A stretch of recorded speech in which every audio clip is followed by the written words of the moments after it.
쪽파 2kg을 준비해서 깨끗이 다듬어 주세요.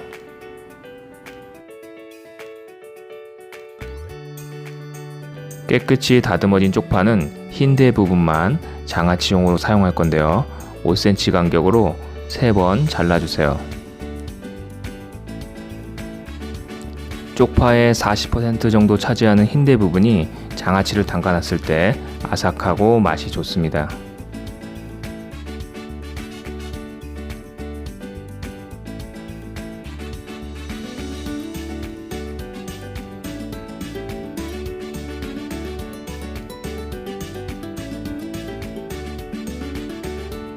흰대를 사용하고 남은 파란잎 부분은 파전을 만드시거나 살짝 데쳐서 쪽파나물을 만들어 보세요.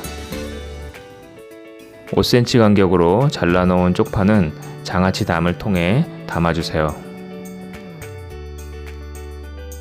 계량을 위해서 200ml 컵 또는 종이컵을 준비해 주세요. 양조간장 2컵 반을 냄비에 넣어주세요.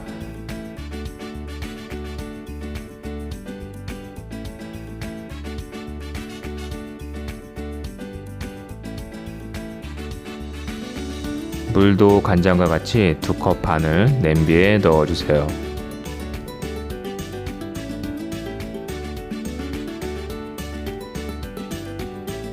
식초 역시 간장과 물의 동량인 2컵 반을 넣어주세요.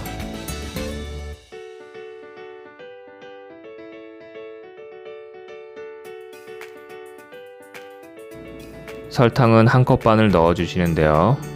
단맛을 싫어하시는 분들은 1컵만 넣어주시면 됩니다. 마지막으로 매실액 1컵 넣어주세요. 매실액이 준비가 안 됐으면 매실액 대신 설탕 1컵을 추가로 더 넣으시면 됩니다. 이제 가스불에 올려서 끓여주세요. 간장물이 끓어오르기 시작한 후부터 5분간 더 끓여주세요. 5분간 끓인 후에 가스불을 끄고 간장물을 미지근하게 식혀주세요. 50분 정도 실온에서 식히면 약 40도 정도의 미지근한 간장물이 됩니다. 이렇게 미지근하게 식힌 간장물을 잘라놓은 쪽파에 부어주세요. 너무 뜨거울 때 부으면 쪽파가 익어버리고요. 간장물이 다 식은 상태에서 부으면 쪽파의 매운맛이 안 빠지니까 꼭 미지근하거나 따뜻한 정도의 간장물을 만들어서 부어주세요. 1시간 정도 지난 후에 쪽파에 숨이 죽으면 쪽파 장아찌를 한번 뒤집어 주세요.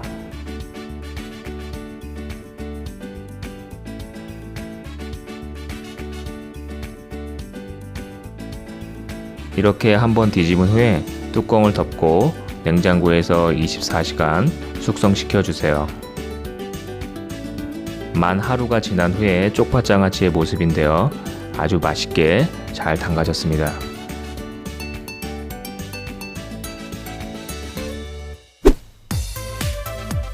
새콤달콤하면서 아삭거리는 쪽파의 식감과 감칠맛이 폭발하는 쪽파장아찌. 지금 한창 제철인 쪽파로 맛있는 쪽파장아찌 한번 담가보세요. 그럼 시청해주셔서 감사합니다.